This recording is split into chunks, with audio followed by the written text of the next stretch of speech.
Ashley Monet here. I was not gonna record today, but I have a little something bonus for you guys. I actually got my first request to do a commission through YouTube. Now, I've done commissions before, many in fact, but they've all been for people that I know personally. This will be my first commission ever for a complete stranger, and that is very intimidating. Although I will say she's been really great to work with up to this point. She's very lenient on what she wants, kind of actually giving me no direction, just something food related and in my style. So I'm excited for this one. Let's jump right in and see what I can create. Okay, so for this concept, I kept circling back to something zombie. Like when I think of what makes me happy to draw, it's zombies. And they're just so fun to merge with food.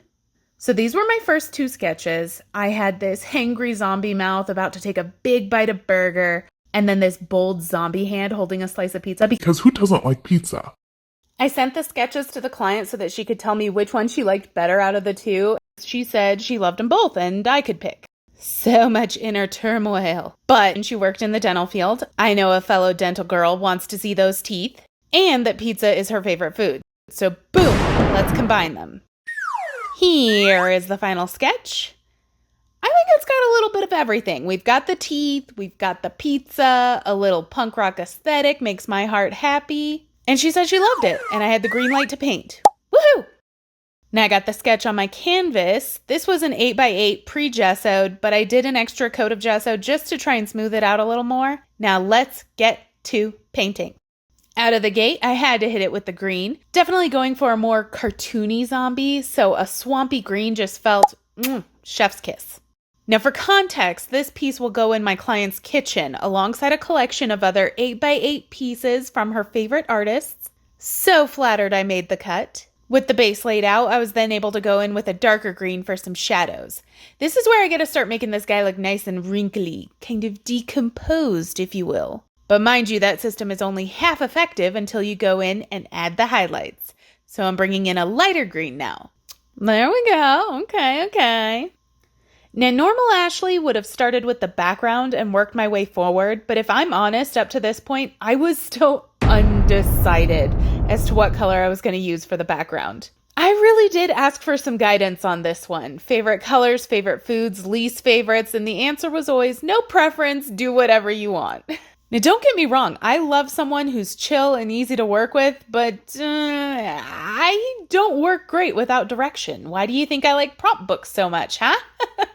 I settled on pink because it's a good contrast, and when I think zombie, I think brains, and brains are pink, so this was kind of like subliminally sending those vibes. Like, are you thinking brains now? You should be. I was just praying that I didn't pick the one color that she might hate. Like, what if she hates pink? Well, she didn't say she didn't like pink, so we're going for it. Let's carry the pink onto the zombie gingiva too. If she's anything like me, she's gonna love to have the gingiva in there. Now, I don't want the background to look too flat though, so I'm just gonna add some slightly darker pink blobs to it. It makes sense if you don't think about it. Struggled with the corners of the mouth, adding the right amount of depth there, but I think I got it eventually. Next, I shifted gears over to that pizza crust with the goal of making it nice and textured. Funny enough, the pizza components of this piece seem to be the easiest for me.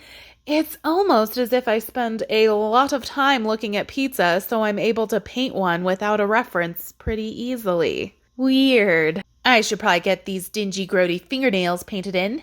Hands are honestly my favorite part of a zombie to draw, so I'm super glad I got to add them into this piece. And a slightly lighter, slightly more yellow tone of that fingernail color, made for the perfect rotten tooth color. But to really sell it, we're gonna have to add some nasty brown to this. I mean, we need tooth decay. We need dirt in the nails. This guy's just gotta be a little more gross. All right, time for the base of that pizza. Again, this part just kind of did the work for me. I chose a couple of shades of creamy beige for that pizza cheese, and then added more of a golden yellow for some extra greasy spots. What was blowing my mind was how all of these colors, they were just like blending themselves. Pretty sweet. Thanks for the help on that, guys.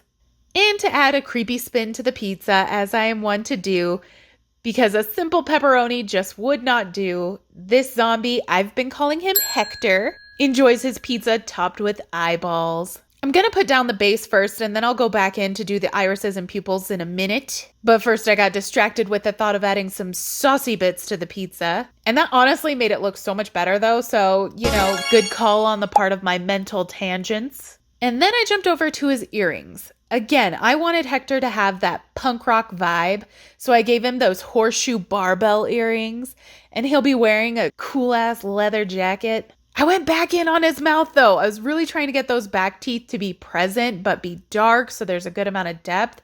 I don't know why I struggled with that so much. And I also had a random thought that it would be super fun to give him a diastema. Like, I love me a good center gap. It makes my heart so happy. Anyone out there who has a gap? They're amazing. And now I can jump back over to the eyeballs.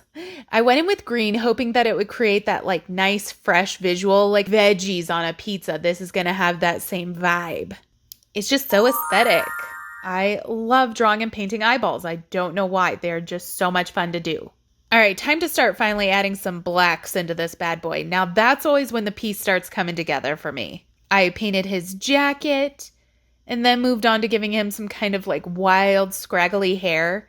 In my mind, Hector was rocking the nice, short 80s style mullet before he became a zombie. Now to black out those nostrils, and finally add the pupils to those eyeballs. They've been waiting. Now with anything I do on canvas, I always like to consider the edges. So I paint them black and just kind of let my brush lightly glide over the corners to create this kind of, I don't even know how to explain it, like a wispy vignette. I love the look, been doing it for years. Okay, time to use my paint pen to line this thing.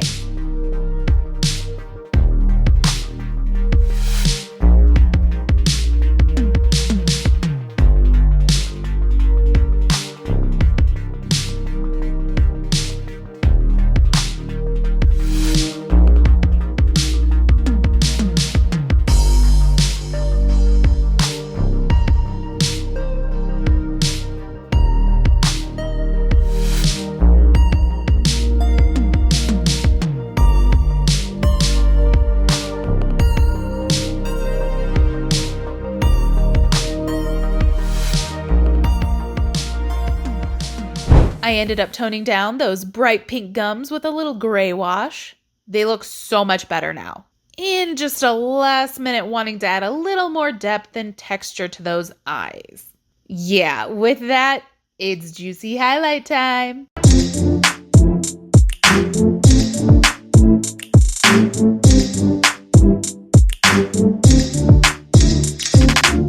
Sign and date. And a last minute tweak to the eyeballs. And after a coat of matte varnish over everything, that was a wrap on old Hector, my punk rock eyeball pizza eating zombie. What do you think of him? I think he's super fun, and the colors are super cool on this. I'm pretty sure my girl is going to be very happy with how it came out. I couldn't have asked for a more chill person to do my first stranger commission for. I am just so happy with how this thing turned out. If I'm perfectly honest, I kind of want to paint another one for myself. I had so much fun working on it. This was awesome, and I'm glad you guys got to come along with me and see how I did it all. Let's get this baby packaged up and sent off to its new loving home.